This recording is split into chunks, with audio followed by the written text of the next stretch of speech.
بسم اللہ الرحمن الرحیم۔ السلام علیکم۔ مزمل وائس آفیشل میں خوش آمدید۔ جب پولیس نے یہاں چھاپا مارا تو بڑے بڑے دلالوں نے بھاگ کر اس کے کوٹھے پر پناہ لی تھی۔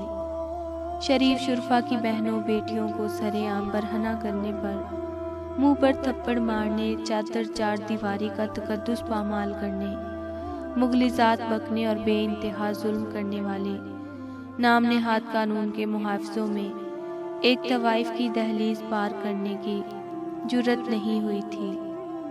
قارئین کرام، کل میں نے فیس بک پر ایک مشہور ٹک ٹاکر کی ویڈیو دیکھی تھی جہاں وہ کسی مرد کی آغوش میں آ بیٹھی تھی، جبکہ ان کے پیچھے دیوار پر لگی پینٹنگ میں اللہ تعالیٰ کی پاک کلام کی آیت جلی حروف میں لکھی ہوئی تھی۔ میں چاہ کر بھی اس پر تحریر نہیں لکھ پا رہا تھا اور نہ ہی اس موضوع پر لکھنے کے لیے میرے پاس الفاظ تھے۔ اسی دوران میرے ایک دوست نے کسی بازار حسن کی لڑکی کا واقعہ سنایا۔ آپ بھی سنیے اسی لڑکی کی زبانی۔ میرا نام ہانیہ ظفر ہے۔ میرا تعلق راولپنڈی کے نواز سے تھا۔ میں اس وقت لاہور میں مقیم ہوں اور بازار حسن کی معروف ترین لڑکی ہوں۔ میں یتیم بچی تھی۔ مجھے یہاں تک میرا شوق اور تربیت نہیں، میری مجبوری لے کر آئی ہے۔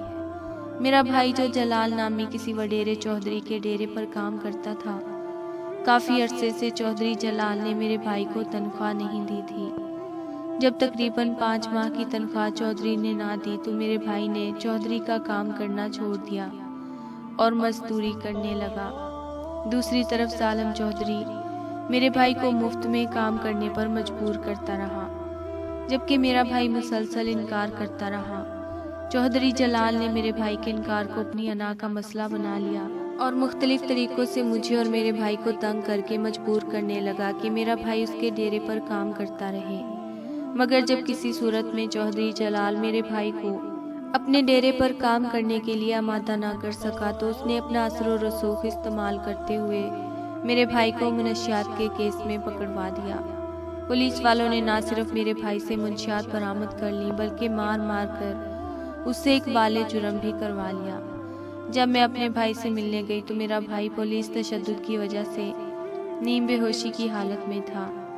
آنکھیں کھول کر مجھے نہیں دیکھ پایا، فقط میری آواز پہچان کر میرے بھائی نے اتنا کہا کہ بہنا دوبارہ اس جگہ نہ آنا، یہاں تک اگر میں مر جاؤں تو میری لاش لینے بھی نہ آنا۔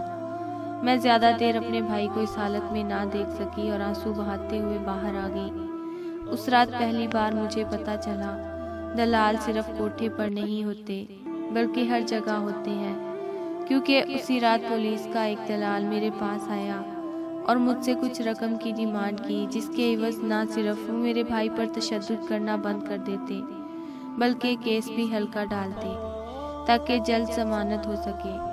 مگر میں لاکھ کوشش کر کے بھی وہ رقم نہ جمع کر سکی اور پولیس کے اس دلال کو اپنی مجبوری بتائی، اسے یہ بھی سمجھایا کہ حدیث شریف کا مفہوم ہے رشوت دینے والا اور رشوت لینے والا دونوں جہنمی ہیں۔ مگر شاید ان لوگوں کو قبر اور خدا یاد نہیں تھا، لہٰذا دوسرے دن مجھے میرے بھائی کا پیغام ملا کہ مجھے آ کر ملو۔ جب میں بھائی سے ملنے گئی تو میرے بھائی کو برہنہ کر کے تشدد کا نشانہ بنایا جا رہا تھا اور میرے بھائی نے مجھے واسطہ دے کر کہا تھا کسی طرح مجھے ان ظالموں سے بچاؤ۔ اپنے بھائی کی حالت دیکھنے کے بعد میں اسی وقت پولیس کے اس دلال کے پاس پہنچی تھی اور اسے پیسوں کے عوض اپنا جسم پیش کیا تھا۔ میں نے پہلی بار اپنی عزت کے محافظ کی جان بچانے کے لیے لٹوا دی تھی۔ میری عزت لوٹ لینے کے عوض اس دلال کے کہنے پر پولیس والوں کی طرف سے میرے بھائی پر ہونے والا جسمانی تشدد بند کر دیا گیا اور میرے بھائی کو جیل بھیج دیا گیا۔ پیچھے کیس کی پیروی کرنے کے لیے فقط میں تھی اور میرے پاس کھانے تک کے پیسے نہ تھے۔ بس کا کرایہ دینے سے لے کر جیل حکام کی رشوت، وکیلوں کی فیس اور باقی اخراجات کے لیے مجھے روز کسی نہ کسی کے بستر کی زینت بننا پڑا۔ میں نے اپنی حقیقی زندگی میں ایسے لوگوں کے اصل اور مکروہ چہرے دیکھے ہیں کہ لفظوں میں بیان نہیں کر سکتی۔ میں راولپنڈی سے اٹھ کر لاہور آ بسی اور بہت جلد یہاں بازار حسن میں میرا نام چلنے لگا۔ میری پہنچ بڑھتی گئی، میرا جسم بکتا گیا، یہاں تک کہ میرا بھائی رہا ہو کر باہر آ گیا تو میں نے بھی اس گناہ کی دنیا کو الوداع کہہ دیا اور بھائی کو لے کر گمنامی کی زندگی میں چلی گئی۔ میں اپنے بھائی کی شادی کی تیاری کر رہی تھی کہ ایک رات دوران ڈکیتی میرے بھائی کو قتل کر دیا گیا، اور جب میں پولیس سے مدد لینے کے لیے گئی تو مجھے اب بھی وہی مکروہ ذہنیت کے خوف خدا سے عاری لوگ ملے، جنہوں نے میرے بھائی کے قتل کی رپورٹ لکھنے کے لیے بھی مجھ سے رشوت طلب کی۔ انہی کے دلالوں نے مجھے ایک بار پھر کوٹھے پر بٹھا دیا اور اس کے بعد کبھی میں کوٹھے سے نہیں اٹھ سکی۔ میں نے خود کو اتنا مضبوط کیا ہے کہ یہ شریف شرفا کی بہنوں بیٹیوں پر سر عام تشدد کرنے والوں کی جرأت نہ پڑے کہ مجھ جیسی طوائف کی دہلیز پار کر سکیں۔ آج جب بھی بازار حسن میں کسی بھی قسم کا چھاپا پڑتا ہے، سب سے محفوظ پناہ گاہ میرا کوٹھا ہوتا ہے۔ جس دن کی میں دوبارہ گناہ کی اس دنیا میں آ کر بیٹھی ہوں، اس دن سے لے کر آج تک میں نے کبھی کسی بے سہارا یا مجبور عورت کو اس راہ پر نہیں چلنے دیا۔ میں نے دل میں عہد کیا ہوا ہے کہ جب تک میرا جسم بکنے صلاحیت رکھے گا، تب تک میں کسی بہن کو، بیٹی کو رشوت دینے کی خاطر جسم نہیں بیچنے دوں گی۔ آج پاکستان میں اکثریت خوف خدا سے عاری اور تنہائی میں انتہائی گھٹیا اور قبیح لوگوں کی ہے۔